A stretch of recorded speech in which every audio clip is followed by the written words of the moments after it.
하나님 말씀은 히브리서 11장 8절부터 16절까지 보겠습니다.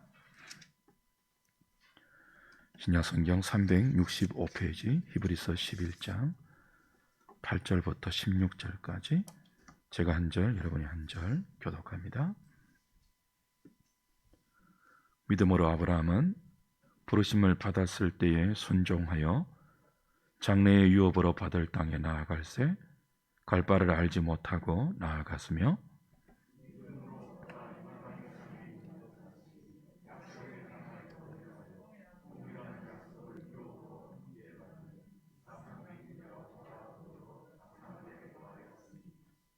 이는 그가 하나님이 계획하시고 지으실 터가 있는 성을 바랐음이라.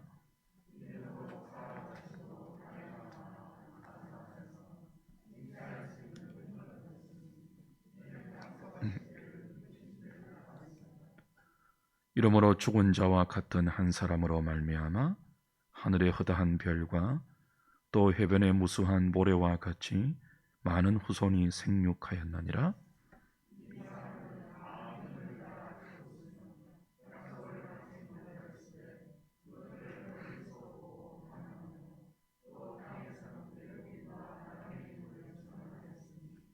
그들이 이같이 말하는 것은 자기들이 본향 찾는 자임을 나타내미라.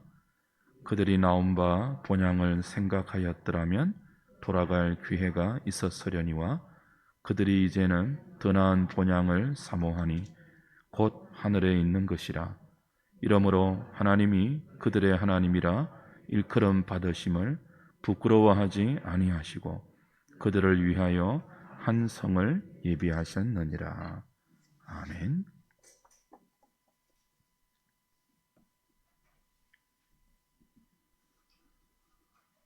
여러 가지 이유로 흔들리고 있는 신자들에게 히브리서는 믿음으로 살라는 답을 최종적인 권면으로 제시합니다. 조금 더 자세하게 말하면 인내하는 믿음을 권합니다.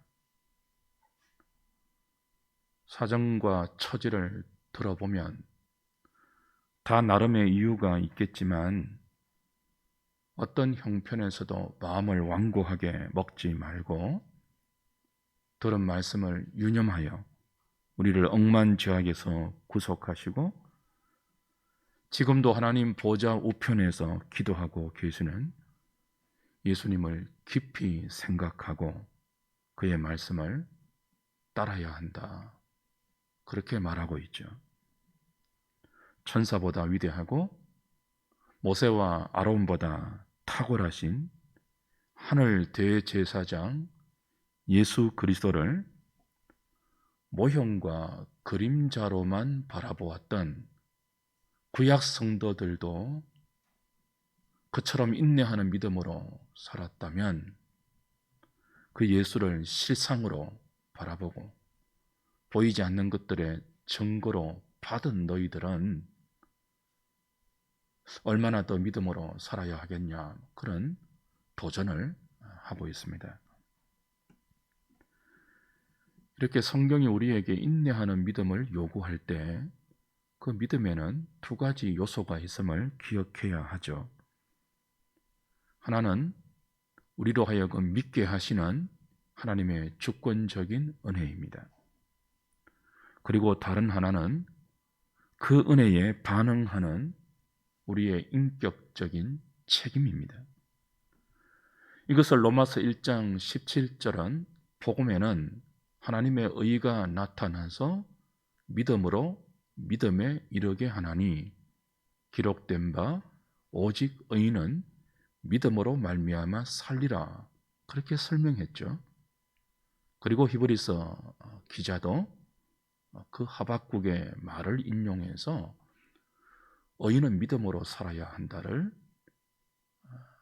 여러 이유로 흔들리고 있는 1세기의 독자들만이 아니고 오늘 21세기를 다른 정황 속에서 살아가는 우리들에게도 동일한 답으로 제시하고 있습니다. 특별히 히브리서는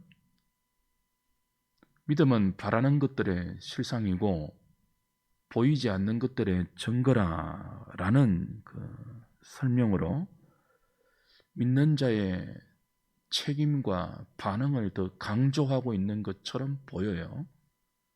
그러나 그 뒤에 따라오는 다양한 삶의 정황 속에서 인내하는 믿음을 가졌던 구약 성도들의 삶의 예시를 보면 그 배후에 있는 하나님의 주권적인 은혜와 믿음으로 끝없이 간섭하고 있는 이 하나님의 섭리가 매우 강조되고 있는 것도 잊지 말아야 합니다. 앞서 확인했던 아벨과 에녹, 노아도 그렇게 하나님의 은혜에 이끌려 믿음으로 살았고요. 오늘과 다음 주까지 두 번에 걸쳐서 살펴볼 아브람과 사라도 하나님의 은혜와 우리의 반응이 어떻게 믿음이란 이름으로 그들의 한평생에 녹아 있었는지를 잘 보여줍니다. 아브람과 사라는 하나님께서 주신 땅의 약속, 자손의 약속을 믿음으로 바라보고 살았던 인물로 등장하죠. 8절부터 12절이 그 이야기를 하고 있는데요. 그 시작인 8절을 보면 이렇게 되어 있습니다. 믿음으로 아브라함은 부르심을 받았을 때에 순종하여 장래의 유업으로 받을 땅에 나아갈새 갈 바를 알지 못하고 나아갔다. 그렇게 되어 있죠. 부르시는 하나님의 은혜, 그리고 믿음으로 순종했던 아브라함의 반응이 완벽하게 조화를 이루는 것으로 설명됩니다. 그러나 잊지 말아야 합니다. 아브라함의 순종 이전에 무엇이 먼저 있었죠? 아브라함을 부르시는 하나님의 주권적인 부르심이 먼저 있었습니다. 하나님은 우상장수 아버지 데라와 함께 갈대아 우르에서 살던 아브라함을 어느 날 불렀습니다. 이 부르심의 은혜가 있어야 믿음이 가능해집니다. 하나님은 아무나 부르지 않습니다. 창세전에 그리스도 안에서 택한 자를 때가 되어 불러 허물과 죄로 죽었던 그들의 영혼을 살리시고 믿음의 길로 접어들게 하십니다. 우리에게 있는 믿음은 그 복된 하나님의 부르심으로 생명을 얻은 자가 그 생명에 마땅한 반응으로 자신의 인격을 하나님과 하나님의 말씀에 순종하여 보이는 신자의 책임이죠. 사실 아브라함의 삶과 사라의 삶을 압축하고 요약해서 그들이 믿음으로 살았다라고 진술하고 있는 히브리서에서는 생략이 되어 있지만 창세기를 보면 하나님께서 아브라함을 부르시고 그 아브라함이 하나님의 부르심에 반응하여 약속의 땅으로 갈 때 바로 가나안에 들어가지 않고 중간에 상당 기간 하란이라는 땅에 머물러 있었음을 볼 수 있습니다. 창세기 11장부터 한번 가보십시오. 확인해야 됩니다. 이것은 창세기 11장 27절부터 봅니다.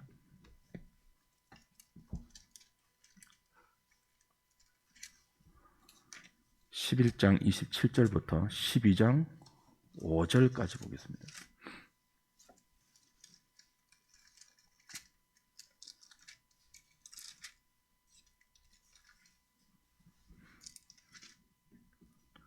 데라의 족보는 이러하니라. 데라는 아브람과 나홀과 하란을 낳고 하란은 롯을 낳았으며 하란은 그 아비 데라보다 먼저 고향 갈대아인의 우르에서 죽었더라. 아브람과 나홀이 장가들었으니 아브람의 아내의 이름은 사레며 나홀의 아내의 이름은 밀가니 하란의 딸이요 하란은 밀가의 아버지이며 또 이스가의 아버지더라. 사레는 임신하지 못하므로 자식이 없었더라. 데라가 그 아들 아브람과 하란의 아들인 그의 손자 롯과 그의 며느리 아브람의 아내 사레를 데리고 갈대아인의 우르를 떠나 가나안 땅으로 가고자 하더니 하란에 이르러, 여기 하란은 지명이고 앞에 하란은 인명입니다. 거기 거류하였으며 데라는 나이가 205세가 되어 하란에서 죽었더라. 여호와께서 아브람에게 이르시되 너는 너의 고향과 친척과 아버지의 집을 떠나 내가 내게 보여줄 땅으로 가라. 내가 너로 큰 민족을 이루고 내게 복을 주어 내 이름을 창대하게 하리니 너는 복이 될지라. 너를 축복하는 자에게는 내가 복을 내리고 너를 저주하는 자에게는 내가 저주하리니 땅의 모든 족속이 너로 말미암아 복을 얻을 것이라 하신지라. 이 아브라함이 여호와의 말씀을 따라갔고 롯도 그와 함께 갔으며 아브라함이 하란을 떠날 때에 75세였더라. 아브라함이 그의 아내 사레와 조카 롯과 하란에서 모은 모든 소유와 얻은 사람들을 이끌고 가나안 땅으로 가려고 떠나서 마침내 가나안 땅에 들어갔더라. 어떻습니까? 히브리서 11장 8절이 믿음으로 아브라함은 부르심을 받았을 때에 순종하여 장래의 유업으로 받을 땅에 나아갈새 갈 바를 알지 못하고 나아갔다라고 진술한 것과 달리 창세기의 설명을 보면 그리 간단한 문제가 아님을 금방 알 수 있죠. 아브라함은 갈대아 우르를 떠나서 바로 가나안으로 들어가지 않았습니다. 얼마 동안인지 모르겠지만 상당 기간 하란에서 소유를 모았다고 되어 있거든요. 상당 기간 메소포타미아와 가나안 사이에 있는 이 하란이라는 곳에서 거류했습니다. 머물렀습니다. 그러다가 그의 나이 75세 때에 아버지 데라가 죽고 하나님이 다시 나타나십니다. 그리고 땅을 약속하시고 자손을 약속하시고 복의 근원이 되겠다고 축복하십니다. 그러자 비로소 아브라함이 그 말씀을 따라 마침내 가나안에 들어갔다. 그렇게 창세기가 설명해요. 거기 12장 5절에 마침내 들어갔다. 이 마침내라는 뉘앙스를 그냥 흘려 버리지 마시기를 바랍니다. 그러니까 아브라함이 하나님의 부르심을 받고 갈대아 우르에서 약속의 땅인 가나안으로 그냥 쑥 들어간 게 아니에요. 우여곡절을 겪고 마침내 들어갔습니다. 마침내. 간단한 문제가 아니죠. 사도행전에 나오는 스데반의 설교를 들어보면 이 마침내가 하나님이 주도하신 하나님의 은혜의 섭리였다고 강조하고 있습니다. 사도행전 7장 가보십시오. 사도행전 7장 2절부터 4절입니다.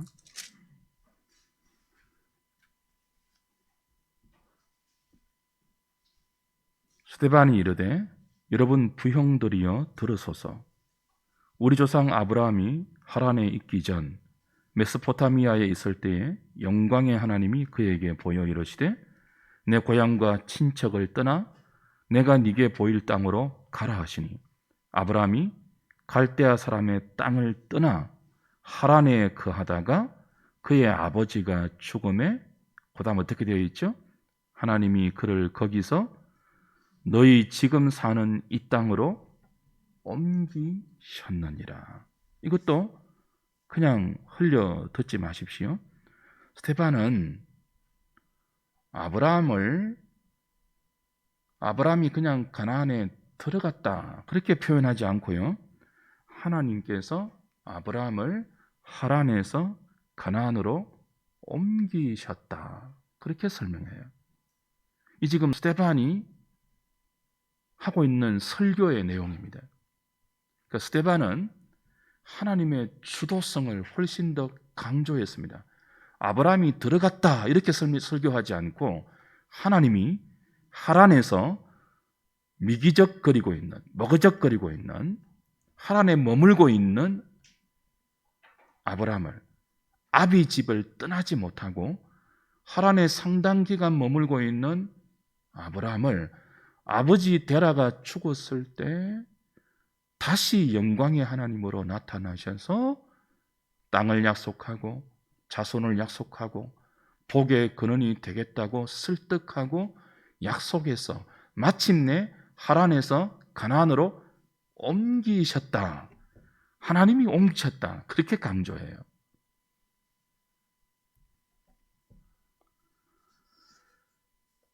그 과정에서 아브라함을 설득하시고 아브라함이 하나님을 신뢰해서 이제는 하란을 떠나. 그것이 어떤 땅인지도 모르는 그 가나안으로 능히 갈 수 있도록 가르치시고 또 설득하시고 보이시고 그런 하나님의 일하심과 인도하심이 있었음을 능히 짐작할 수 있죠. 이게 중요합니다. 우리에게 있는 믿음, 우리가 보이지 않는 하나님을 믿고 그분의 말씀을 신뢰하면서 순종하기까지는 그렇게 할 수 있도록 끊임없는 하나님의 설득하심, 하나님의 하나님 되심을 우리에게 보이시고 가르치시고 우리에게 말씀으로 설명하시고 왜 믿음으로 살아야 하며 왜 본토 친척 아비집을 떠나야 하는지, 참된 복이 어디서부터 시작되며 그 복을 너희들의 성품과 삶의 현장에 생명의 열매로 누리기까지 어떻게 부르시는 하나님을 신뢰해야 하는지를 끊임없이 하나님은 미련하고 무지하고 어리석은 우리에게 가르치시고 보이시고 설득하십니다. 우리에게 있는 믿음과 순종은 그 하나님의 설득하심에 설복된 우리의 인격적인 반응이죠. 믿음은 힘을 바탕으로 굴복을 받아내는 것이 아닙니다. 어쩔 수 없이 강압과 협박에 의해서 끌려가는 비인격적인 활동도 아닙니다. 믿음은 철저하게 인격적인 하나님의 부르심이 있고 그 하나님의 부르심에 인격적인 인간의 반응으로 이루어지는 인격적인 활동입니다. 물론 그 과정에서 하나님의 초월적인 간섭과 신비한 종교적인 경험이 있을 수 있습니다. 그러나 그 어떤 종교적인 체험도 우리의 인격적인 반응을 이끌어내기 위한 간섭이지 기계적이고 비인격적이며 맹목적인 반응을 위한 수단이 아니라는 거예요. 다시 강조합니다. 믿음이 바라는 것들의 실상이고 보이지 않는 것들의 증거라라고 할 때 이 믿음이 환상을 보거나 그리고 거부할 수 없는 힘들에 억지로 굴복되어서 하루아침에 우리를 종교적인 사람으로 바꾸어내는 것이 아닙니다. 하나님의 끝없는 설득과 그 설득에 인격적으로 설복을 당하여 동의하여 마침내 주를 신뢰하고 따르는 열매로서의 반응이 우리의 믿음이며 우리의 순종입니다. 믿음이 없이는 하나님을 기쁘시게 하지 못하죠. 이 믿음이 없이는 우리는 하나님에게서 기뻐하심을 받을 수 없어요. 그 과정에서 하나님은 우리의 수없는 실수, 연약함, 그리고 어리석음으로 말미암아 넘어짐과 무지와 모든 그 실패들을 받아내십니다. 그리고 우리를 참아내십니다. 기다려주십니다. 그렇게 하나님의 인격과 우리의 연약한 인격이 서로 연결되어서 그 인격적인 만남이 작용되는 우리의 인생의 시간과 삶의 이 무대라는 이 공간에서 인격적인 하나님께서 연약한 인격을 가진 우리를 받아내시고 그 받아내시는 모든 과정에서 우리가 인격적으로 반응하는 그 작동이 믿음이라는 이름으로 신자의 한평생에 걸쳐 녹아들고 그 녹아든 믿음이 우리의 성품과 말과 행실에 나타나 마침내 보이지 않는 하나님을 신뢰하고 그분의 말씀을 따라가는 신자의 삶으로 나타나는 것입니다. 믿음으로입니다. 하나님께서 억지로 힘을 동원해서 우리를 굴복시키지 않습니다. 협박이나 강요를 일삼는 분이 우리가 믿는 여호와 하나님이 아니십니다. 마음으로 우리가 하나님께 항복하고 마음으로 주님을 따르고 신뢰하고 마음으로 주님을 사랑하기까지 하나님은 자신을 숨기지 않고 필요한 만큼 우리에게 열어서 보여주시고 우리가 그 하나님을 알고 그 하나님을 택하여 따르기까지 기다려 주십니다. 그래서 오늘 본문 16절에 이 말씀이 굉장히 중요해요. 다시 사도행전 히브리서 11장 16절 마지막에 이렇게 되어 있는데요. 그들이 이제는 더 나은 본향을 사모하니 곧 하늘에 있는 것이라. 이러므로 하나님이 그들의 하나님이라 일컬음 받으심을 뭐하지 아니하신다고요? 부끄러워하지 아니하시고. 굉장히 중요한 말씀이에요. 밑줄 치시면 좋겠어요. 하나님께서 그들의 하나님이라 일컬음 받으심을 부끄러워하지 아니하셨다. 우리가 하나님을 인정하고 기꺼이 그분의 말씀에 항복되어서 그분을 신뢰하고 사랑하여 믿고 따르기까지 온갖 우리에게 나타나는 어리석은 모습, 연약한 모습, 넘어지고 쓰러지고 실패하고 하나님을 배반하고 하나님의 마음을 상하게 하고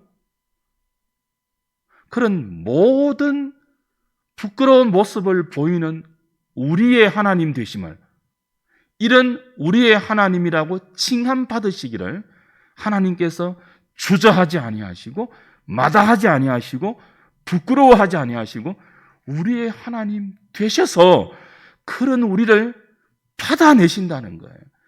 그래서 우리에게 믿음이 생기게 한다는 거예요.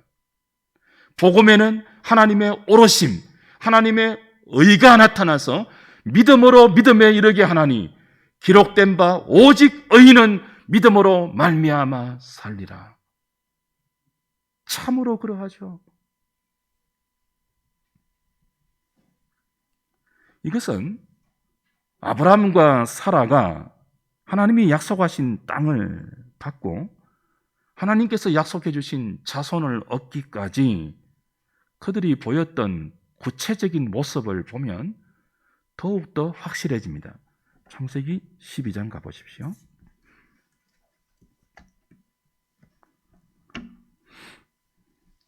12장 10절부터 봅니다.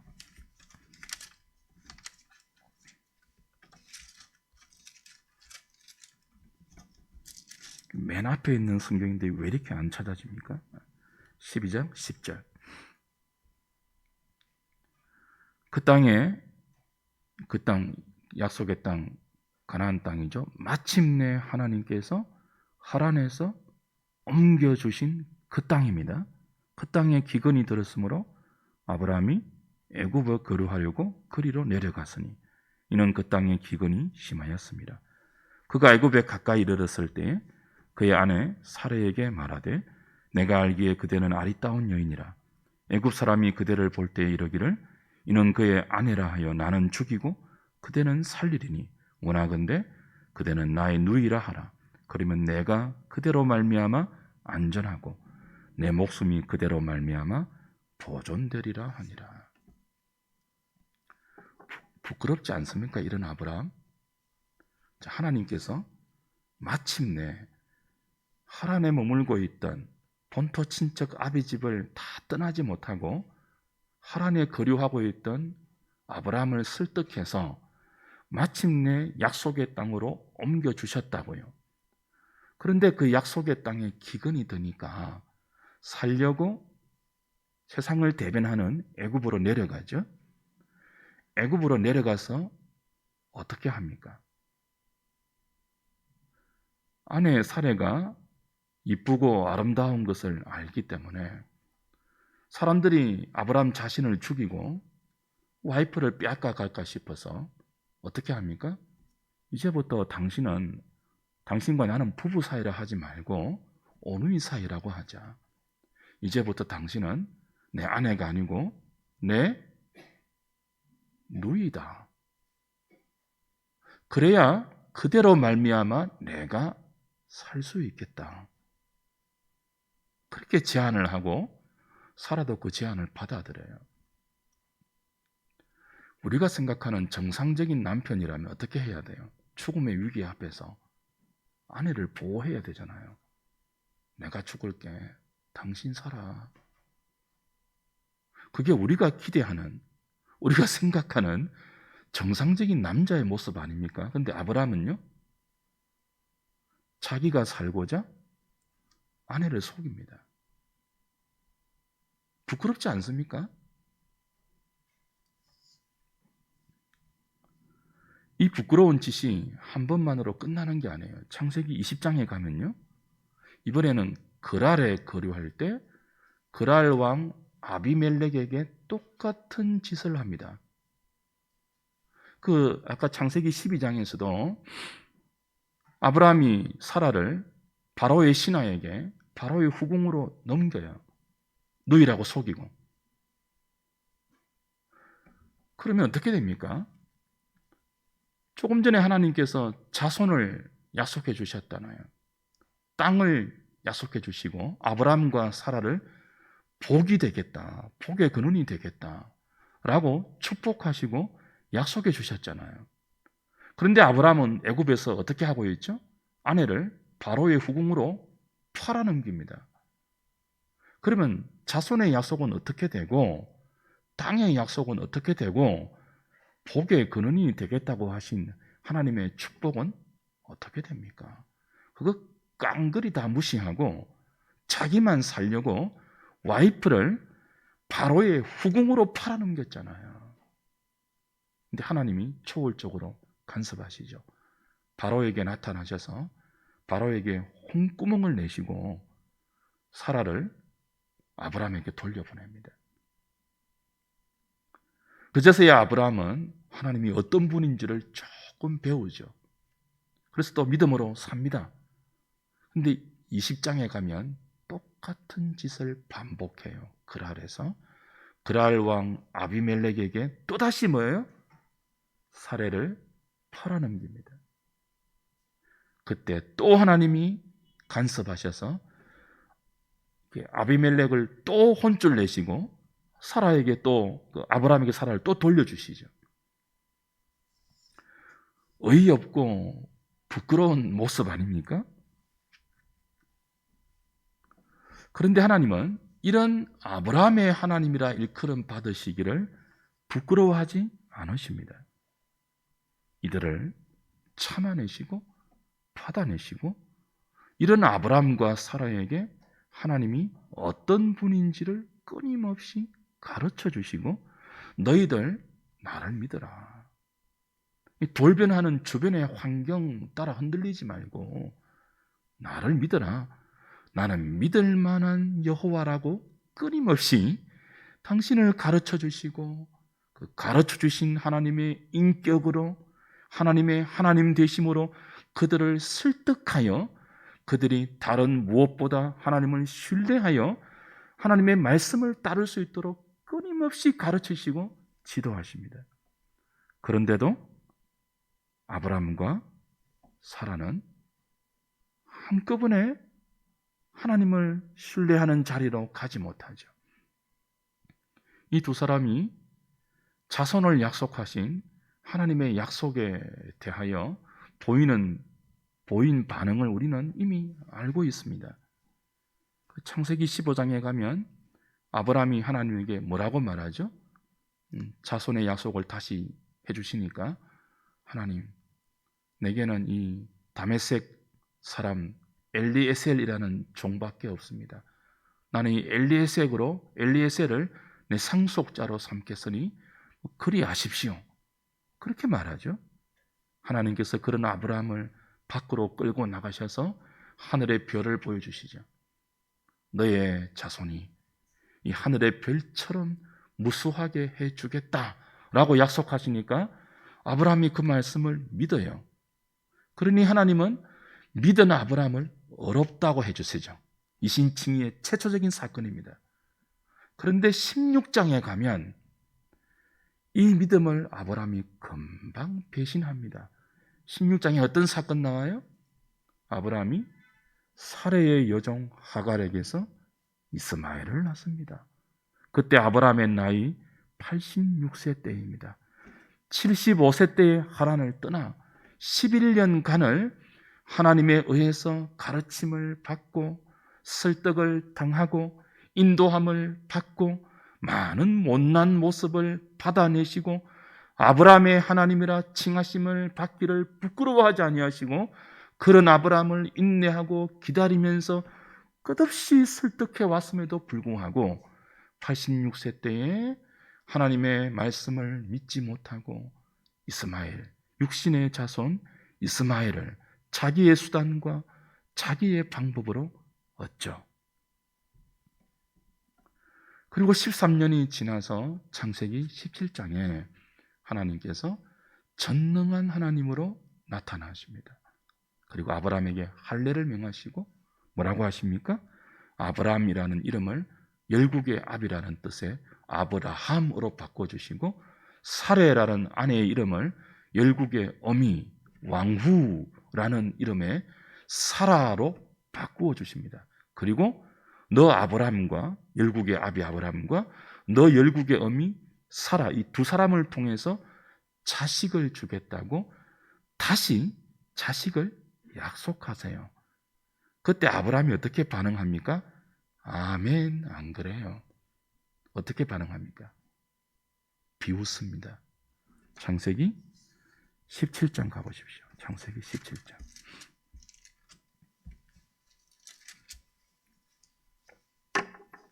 히브리서의 진술은 이 모든 것들을 압축한 진술입니다. 창세기 17장 15절 보십시오.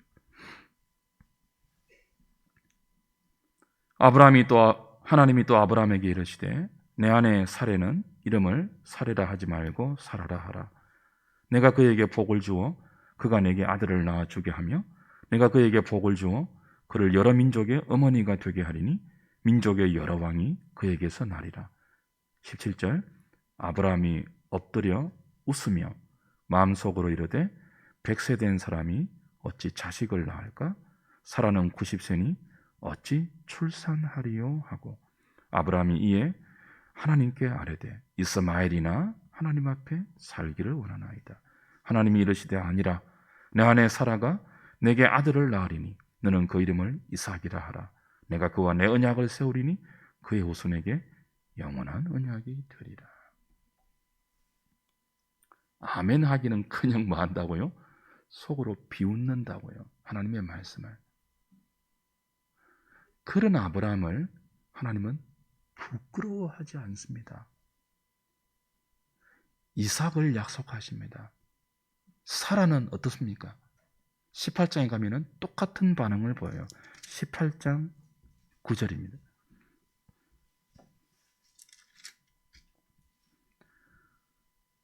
그들이 아브라함에게 이르되 내 아내 사라가 어디 있느냐? 대답하되 장막에 있나이다. 그가 이르시되 내년 이맘때 내가 반드시 내게로 돌아오리니 내 아내 사라에게 아들이 있으리라 하시니 사라가 그 뒤 장막문에서 들었더라. 아브라함과 사라는 나이가 많아 늙었고 사라에게는 여성의 생리가 끊어졌는지라. 사라가 속으로 웃고 이르되 내가 노쇠하였고 내 주인도 늙었으니 내게 무슨 즐거움이 있으리요? 여호와께서 아브라함에게 이르시되 사라가 왜 웃으며 이르기를 내가 늙었거늘 어떻게 아들을 낳으리요 하느냐? 여호와께 능하지 못한 일이 있겠느냐? 기한이 이를 때에 내가 내게로 돌아오리니 사라에게 아들이 있으리라. 사라가 두려워서 부인하여 이르되 내가 웃지 아니하였나이다. 이르시되 아니라 네가 웃었느니라. 아브라함도 하나님의 약속을 비웃었고 사라도 하나님의 말씀을 아멘하고 믿지 못하고 속으로 비웃었습니다. 그런데 하나님은 이런 아브라함의 하나님이라 이런 사라의 하나님이라 일컬음 받기를 부끄러워하지 아니하시고 이삭을 약속하시고 마침내 이삭을 그들에게 믿음의 선물로 주셨습니다. 은혜이죠. 이 모든 과정을 압축하고 요약해서 히브리서는 아브라함과 사라가 믿음으로 잉태할 힘을 얻었다. 믿음으로 약속의 땅에 들어갔다. 그렇게 진술하는 거예요. 그리고 이들이 약속의 땅에 있었지만 이방의 땅에 있는 것 같이 장막에 거하면서 하나님이 계획하시고 지으실 터가 있는 성을 믿음으로 바라보았다. 그렇게 설명합니다. 주 안에 사랑하는 여러분, 아브라함이 믿음으로 순종하여 갈 바를 알지 못하고 약속의 땅에 들어가 이방의 땅에 거함 같이 나그네와 행인으로 살고 하나님이 예비하신 한 성을 믿음으로 바라볼 수 있었던 이유가 무엇입니까? 생리가 끊겨 단산되었던 사라가 믿음으로 잉태할 힘을 얻을 수 있는 원인이 어디에 있습니까?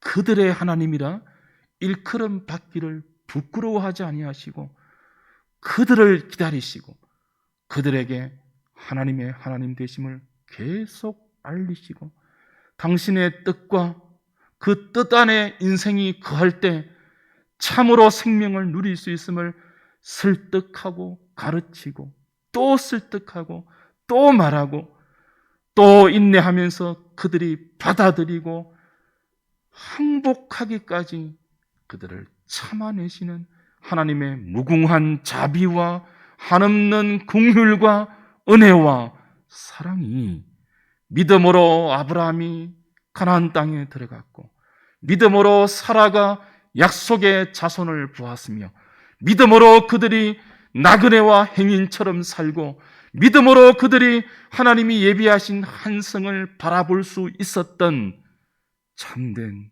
원인입니다. 아브라함과 사라만이 아니죠. 앞서 예를 들었던 아벨과 노아와 에녹 그리고 뒤이어 설명하는 모든 구약의 성도들 오늘 여기에 있는 저와 여러분에게도 하나님의 동일한 은혜와 하나님의 동일한 사랑과 자비가 그렇게 우리를 부끄러워하지 않는 하나님의 은총으로 부어지고 있습니다. 저와 여러분도 얼마나 하나님 앞에 부끄러운 모습을 자주 보입니까? 여러분 성경을 보시면서 구약 이스라엘을 욕할 필요 없어요. 아브라함 참 못난 인생이다. 그렇게 손가락질할 필요 없어요. 그게 우리들입니다. 우리가 얼마나 하나님 앞에 부끄러운 모습을 자주 연출합니까? 자주 보입니까? 지지리도 못났고 그리고 어리석고 연약할 때가 얼마나 많습니까?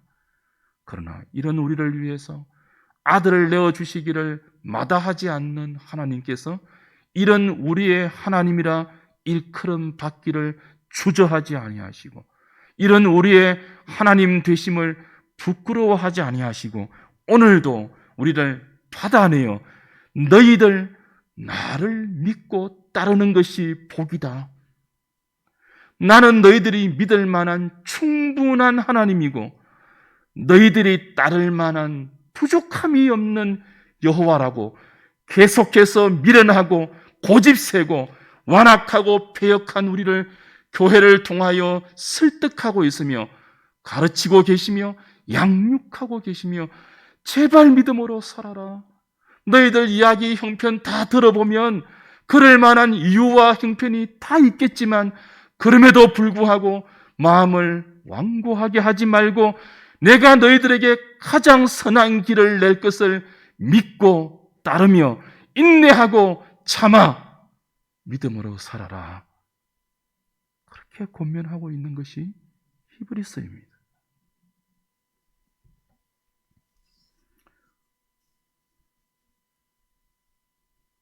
우리도 이 하나님의 은혜를 깨닫고 하나님 앞에 자발적으로 항복하여 믿음으로 살 수 있는 은혜가 있기를 소망합니다. 하나님의 사랑에 항복이 되면요, 하나님이 나보다 오르심을 알게 되죠. 하나님이 나보다 선하심을 알게 되죠.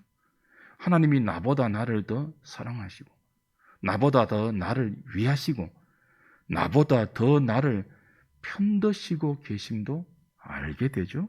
그렇게 되면 하나님께서 팥으로 메주를 순다고 해도 믿을 수 있습니다. 이건 맹신이 아니에요. 막연한 자기 긍정도 아니에요.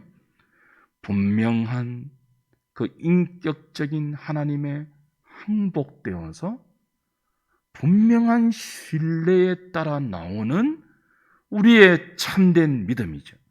팥으로 메주를 쑤신다고 해도 예, 그게 옳은 줄 알겠습니다 하는 믿음이 마침내 우리에게 생기기까지 지금도 하나님은 부끄럽기 짝이 없는 이런 우리를 받아내시고 우리의 하나님이 되어서 우리를 편들고 계십니다.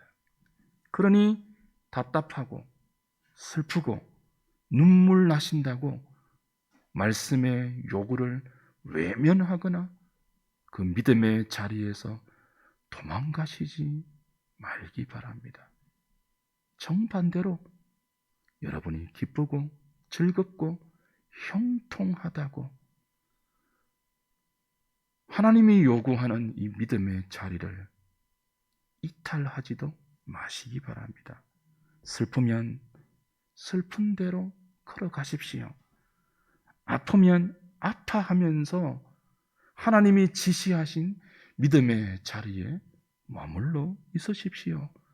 기쁘고 즐거우면 찬송하면서 그 말씀이 지시하는 길로 한 걸음씩 더 가시면 됩니다.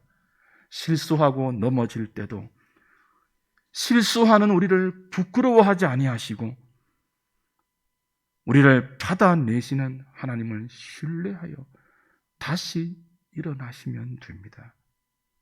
비 오면 우산을 쓰시고 바람 불면 한꺼풀 옷을 더 껴 입으시고 더우면 땀 흘리시고 그렇게 하루를 믿음으로 사십시오. 그 믿음의 자리를 어떤 이유에서도 벗어나지 마시기 바랍니다. 힘들면 힘들어요 하나님께 하소연하십시오. 피곤하면 잠시 쉬십시오. 그리고 다시 우리에게 말씀하시는 그 믿음의 길을 일어나 걸으십시오. 그 믿음의 자리를 지켜내십시오. 아벨이 그렇게 살았고 에녹이 그렇게 살았고 노아가 그렇게 살았고 아브라함과 사라가 그렇게 살았습니다. 하나님이 그들을 받아내셨던 것처럼 우리도 그렇게 받아내시면서 믿음으로 이끌고 계심을 신뢰하십시오.